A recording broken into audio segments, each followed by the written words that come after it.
Assalamualaikum warahmatullahi wabarakatuh. Perkenalkan, nama saya Muhammad Junidi. Saya akan sedikit menjelaskan tentang artikel saya yang berjudul Penyelesaian Sengketa E-commerce melalui Arbitrasi Online. Di sini terdapat bagian abstrak. E-commerce di era globalisasi merupakan sarana perdagangan yang sangat menjurkan bagi para pengusaha, terutama kemudahan melalui media elektronik. Dalam aktivitas dunia internet, manusia lekat dengan media elektronik dalam kegiatan ekonominya, termasuk dalam melakukan perjanjian dan transaksi yang dilakukan secara online, seperti transaksi perdagangan online atau jual beli online.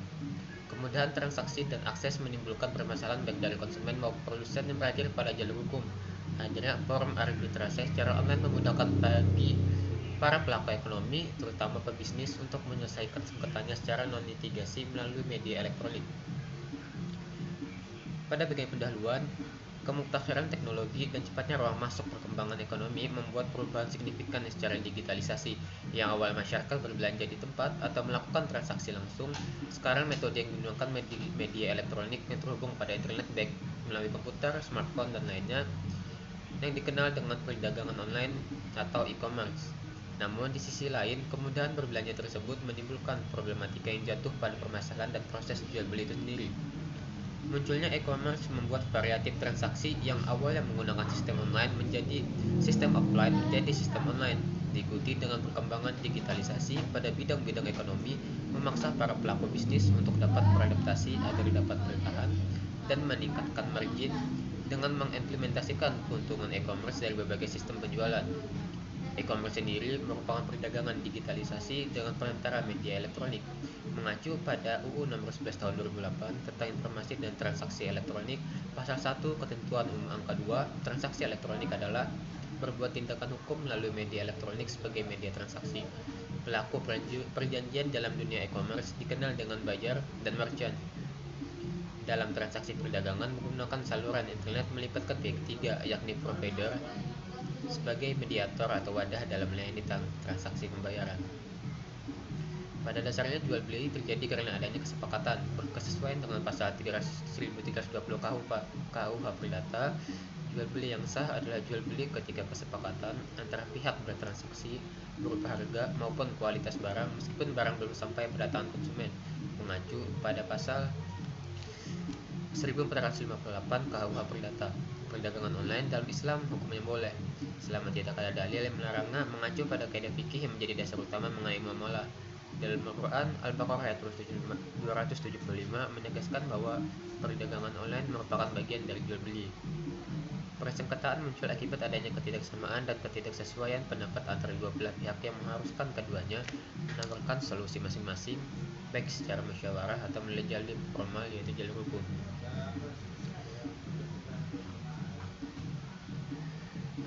Dengan hadirnya forum arbitrasi online mempermudah pelaku bisnis menghadapi sengketa terkait bisnisnya melalui proses tatap muka, sama dengan arbitrase yang dilakukan secara offline. Namun yang membedakannya sistem pelaksanaan sidang yang digunakan dalam kegiatan arbitrase dan tempat pelaksanaannya. Adapun penelitian ini ditujukan untuk memaparkan penyelesaian sengketa pada dunia e-commerce melalui arbitrase online atau elektronik. Bagaimana penyelesaian sengketa e-commerce melalui arbitrase online? Karena itu, penulis berminat untuk mengkaji lebih dalam terkait penyelesaian sengketa dalam dunia e-commerce melalui arbitrase online atau elektronik. Pada bagian metodologi yang saya pakai pada pembuatan artikel saya itu penelitian kualitatif, metode literatur yang mengeksplorasi sejumlah dokumen-dokumen, jurnal ilmiah, buku-buku referensi terkait penelitian sehingga menghasilkan data penelitian yang relevan dengan objek penelitian yang diteliti. Spesifikasi penelitian ini termasuk penelitian deskriptif analitis, yakni menggambarkan suatu masalah relevan dengan informasi-informasi penyelesaian sengketa e-commerce melalui arbitrase online sehingga mampu menentukan titik temu permasalahan tersebut. Teknik yang digunakan dalam pengumpulan data yaitu studi dokumen, di mana data yang didapat hasil pencarian jurnal, buku, dan lain-lain. Studi dokumen sendiri merupakan teknik pengumpulan data dengan menghimpun dan Bisnis data-data yang bersifat dokumen yang membentuk satu kajian yang sistematis.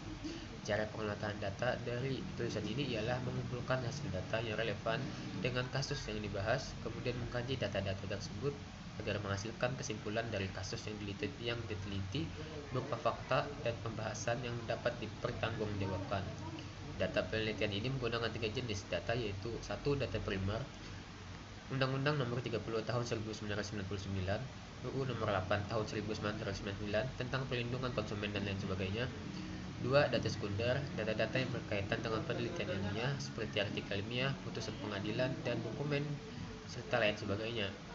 3. Data tersier. Data tersier merupakan data pelengkap dari data primer dan sekunder untuk membantu menguatkan suatu pernyataan atau gagasan. Adapun data tersier yang digunakan kamus hukum dan lainnya. Hasil dan pembahasan. Yang pertama, penyelesaian sengketa e-commerce melalui arbitrase elektronik. Markup penggunaan media elektronik sebagai sarana perdagangan untuk kebutuhan transaksi online merupakan bagian dari sistem perdagangan digital di era globalisasi. Tidak dapat dipungkiri, mayoritas pebisnis mengopsikan penjualan atau mempromosikan barang melalui media elektronik serta penjanjian dan pembayaran terjadi secara online. Hal ini memungkinkan akan terjadi sengketa dalam bisnis online. E-commerce bagaikan pedang bermata dua. Di sisi satu, ia memberikan keunggulan, namun di sisi lain terdapat peluang untuk melakukan pelanggaran. Oleh karenanya, potensi tersebut diharapkan dapat terselesaikan secara efektif dan efisiensi menggunakan perantara pihak ketiga, yakni salah satu tindakan untuk penyelesaian sengketa yang tidak mahal, cepat, dan tertutup, melalui arbitrase online. Arbitrase online sebenarnya turunan dari arbitrase pada umumnya, yakni arbitrase tradisional, penyelesaian sengketa non-litigasi yang ditangani oleh arbiter. Namun yang membedakan hanya berupa konsep penggunaan teknologi informasi berupa media elektronik untuk mendukung proses jalannya pengadilan. Berdasarkan salah satu angka 1 Undang-Undang, arbitrase adalah alternatif metode penyelesaian suatu sengketa perdata di luar peradilan umum dengan klausul penjajah yang dilakukan secara tertulis oleh pihak yang bersengketa. Terdapat keunggulan arbitrase menyelesaikan sengketa daripada melalui jalur litigasi, yaitu pertama, bersifat private. Artinya segala proses dan hasil sidang akan dilakukan secara tertutup. Hal-hal prosedural dan sesuatu yang administratif dapat dikurangi dalam penyelesaian sengketa. Yang bersengketa dapat memilih seorang arbiter masing-masing dari pihak dengan kualifikasi, transparansi, adil, dan memiliki kemampuan. Hemat biaya dan hemat waktu. 5. Hasil putusan bersifat mengikat. Artinya setelah putusan berakhir, para pihak bersengketa wajib patuh terhadap hasil putusan serta tidak ada peluang untuk melakukan pengajuan setelah hasil putusan keluar dan berakhir. Di sisi lain, arbitrase memiliki kekurangan, yaitu 1. Penyelesaian sengketa melalui arbitrase kurang populer di masyarakat, khususnya kalangan pebisnis. 2. Keraguan menggunakan arbitrase sebagai solusi penyelesaian sengketa. 3. Arbitrase didasarkan pada etika bisnis, maksudnya arbitrase terlaksana jika kedua belah pihak memiliki kemampuan untuk berdamai. 4. Lembaga dari arbitrase sendiri tidak mempunyai daya paksa. Penyelesaian sengketa di jalur non-litigasi melalui jalur internet dengan media elektronik dikenal dengan Online Dispute Resolution atau ODR. Melalui metode ODR, penyelesaian sengketa dapat dilakukan tanpa ada batas ruang, tempat, dan waktu, kapanpun dan dimanapun, sesuai dengan persetujuan kedua belah pihak. Dengan begitu, metode ODR ini selesai dengan selaras sebagai solusi penyelesaian sengketa e-commerce jika yang berkaitan tidak bisa menghadiri persidangan dengan alasan tertentu atau terhalang jarak dan wilayah. Terimplementasinya arbitrase elektronik dalam lembaga hukum sebagai alternatif penyelesaian sengketa non-litigasi, baik nasional maupun internasional, dapat dilaksanakan walaupun dibatasi letak geografis atau terkendala dengan situasi berat kondisi. 2. Karakteristik proses ODR, yaitu Dispute Resolution dan online, yang memiliki maksud solusi persengketaan melalui saluran internet. Keuntungan bagi pelaku ekonomi menggunakan ODR sebagai solusi penyelesaian sengketa antara lain: pertama, hemat biaya dan waktu. Yang kedua, pihak yang bersengketa lebih yakin menghadapi proses persidangan. Ketiga, jika salah satu tidak mau melakukan tatap muka, maka dapat tidak hadir pertemuan dengan pihak lawannya. Hal ini bertujuan menghindari intimidasi karena berhubungan dengan psikologis.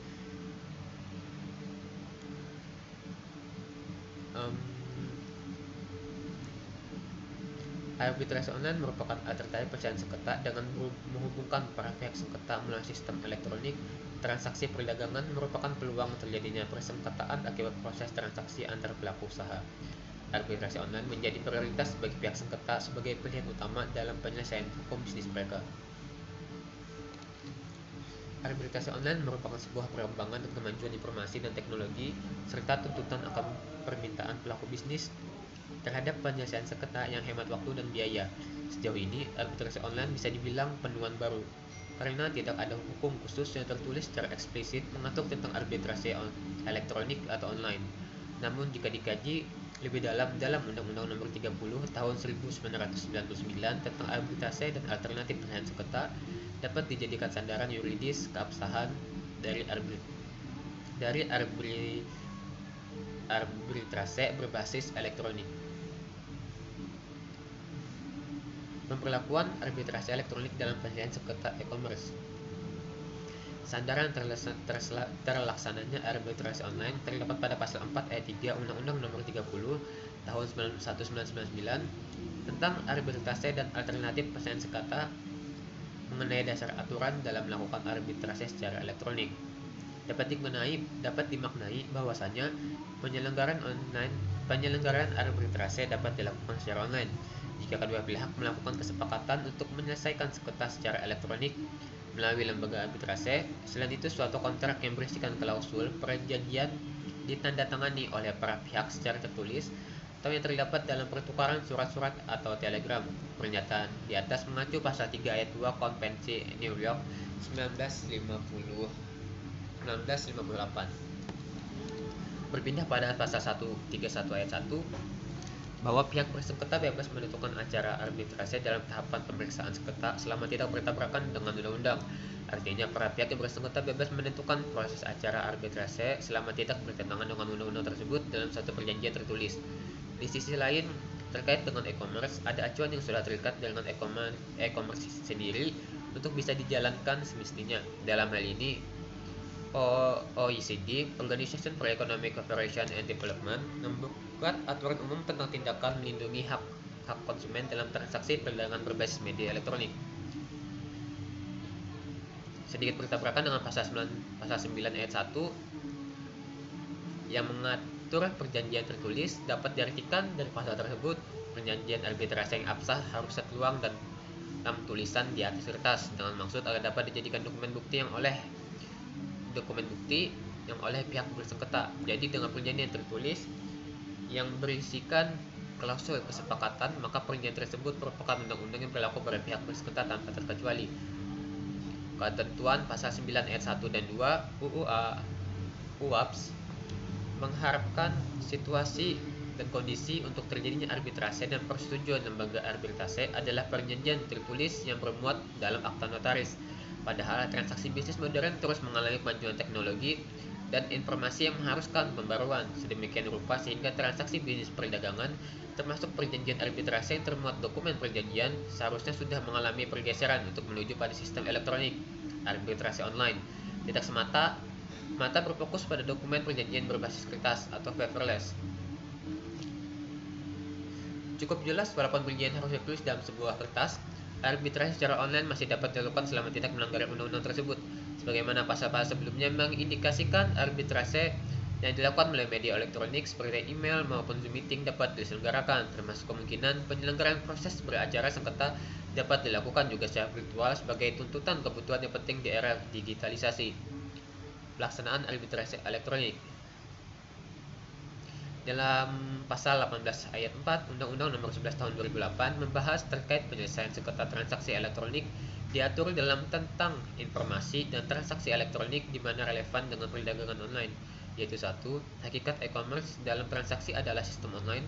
2. Pihak bersengketa memiliki pilihan atas yang berlaku untuk transaksi internasional yang dilakukan. 3. Asas hukum perdata internasional akan menjadi pilihan utama jika masing-masing pihak tidak memilih hukum yang berlaku. 4. Pihak bersengketa bebas untuk memilih badan atau lembaga pengadilan arbitrase. Beberapa tahapan pelaksanaan penyelesaian sengketa arbitrase secara online. Yang pertama ada pendahuluan. Dalam pendahuluan, pemohon dapat mengajukan gugatannya melalui lembaga arbitrase online atau website resmi lembaga arbitrase. Gugatan dapat dikirim melalui surel berkesesuaian dengan pasal 4 ayat 3 UU APS. Selain itu digunakan dapat Gugatan dapat diajukan melalui aplikasi virtual yang tersedia dan berlaku penyelenggaraan arbitrase berlakunya pasal 1 nomor UU ITE mempertegas keabsahan dokumen elektronik, pernyataan dan dokumen tertulis. Dalam tahap ini, pemohon mengajukan pernyataan dan dokumen tertulis kepada pihak lawan sekaligus arbiter. Terkait dengan e-commerce dapat mengajukan bukti berupa dokumen elektronik atau bukti lainnya yang terdapat dalam situsnya sendiri. Pemeriksaan bukti elektronik dicek melalui file-file dokumen maupun berupa software. Masalah yang muncul pada kontrak perjanjian adalah tanda tangan ini karena mengharuskan perjanjian atas tanda tangan secara tertulis. Penjelasan terbaik terkait ketidakvalidan kontrak dapat dilakukan dengan tanda tangan elektronik sehingga kontrak arbitrase online memiliki kekuatan hukum. Persidangan. Dalam persidangan, pasal 36 Undang-Undang Arbitrase mengharuskan proses arbitrase dilakukan secara tertulis. Namun untuk pemeriksaan atau dalam hal teknis dapat melalui lisan dan elektronik. Proses tersebut dapat dilakukan menggunakan sistem elektronik seperti video conference sehingga memerlukan waktu untuk melakukan arbitrase online. Permusyawarahan offline merupakan proses akhir arbitrase secara online maupun offline. Permusyawarahan terjadi apabila dalam sidang terdiri dari lebih satu arbiter dan dilaksanakan lebih satu tempat. Pemutusan arbitrase. Dalam undang-undang belum ada yang mengatur mengenai pemberitahuan akan putusan. Putusan telah diterbitkan, arbiter akan memberitahukan pada pihak bersengketa bahwa putusan telah terbit yang akan dikirimkan melalui media elektronik. Pada pasal 55 hanya diatur apabila pemeriksaan sengketa telah selesai, pemeriksaan segera ditutup dan ditetapkan hari sidang untuk mengucapkan putusan arbitrase. Pada dasarnya, arbitrase elektronik telah diakomodir dalam Undang-Undang Alternatif Penyelesaian Sengketa. Namun terkait tentang prinsip formil dalam proses penyelesaian sengketa tidak hanya berkonsentrasi pada itikat baik para pihak saja, melainkan juga diperlukan instrumen atau sarana pendukung pelaksanaan arbitrase secara elektronik, yaitu suatu fasilitas virtual daring yang memadai. Penting sekali adanya wadah regulasi atau pengaturan mengenai penyelenggaraan arbitrase secara berbasis elektronik. Pasal 9 ayat 2 Undang-Undang Nomor 30 tentang kewajiban secara tertulis untuk perjanjian. Pasal 72 ayat 2 PP Nomor 80 Tahun 2019 tentang perdagangan melalui sistem elektronik. Arbitrase online memiliki aturan dan landasan hukum. Pasal-pasal tersebut memperjelas akan arbitrase online sebagai suatu perangkat hukum untuk menyelesaikan sengketa. Artinya, arbitrase online memiliki acuan hukum atau sudah diatur sebagai alternatif penyelesaian sengketa dalam pasal tersebut. Kekuatan hukum arbitrase online akan kepastian persengketaan terkait aktivitas bisnis yang harus diberikan penyelesaian. Selain itu, UU tersebut membahas aspek hukum akan pembuktian data elektronik. Dokumen elektronik dapat dianggap valid oleh pengadilan selama masih bersifat orisinil dan dapat dipertanggungjawabkan sebagaimana yang tercantum dalam pasal 6 Undang-Undang Republik Indonesia Nomor 11 Tahun 2008 tentang informasi dan transaksi elektronik. Kesimpulan, arbitrase elektronik merupakan terapan dari arbitrase tradisional yang alternatif penyelesaian sengketa berbasis elektronik. Arbitrase yang dibutuhkan dalam era sekarang yang serba digital dengan segala kemudahan yang diberikan, hemat biaya dan waktu, serta prosedur yang tidak berbelit-belit dalam penyelesaian sengketa berbanding terbalik dengan penyelesaian sengketa melalui jalur litigasi. Oleh karenanya, arbitrase online merupakan salah satu penyelesaian yang bersifat efektif, efisiensi, serta final and binding. Pada dasarnya, proses arbitrase terakomodir dalam Undang-Undang Alternatif Penyelesaian Sengketa. Sandaran terlaksananya arbitrase online terlibat pada pasal 4 ayat 3 Undang-Undang Nomor 30 Tahun 1999 tentang arbitrase dan alternatif penyelesaian sengketa. Sekian dari pemaparan saya terkait artikel saya yang berjudul Penyelesaian Sengketa E-commerce melalui arbitrase online. Kurang lebihnya mohon maaf jika ada salah kata atau salah penyampaian atau kurang atau kata saya dalam menyampaikan artikel saya, mohon dimaafkan. Saya Muhammad Zulkifli, izin undur diri. Wassalamualaikum warahmatullahi wabarakatuh.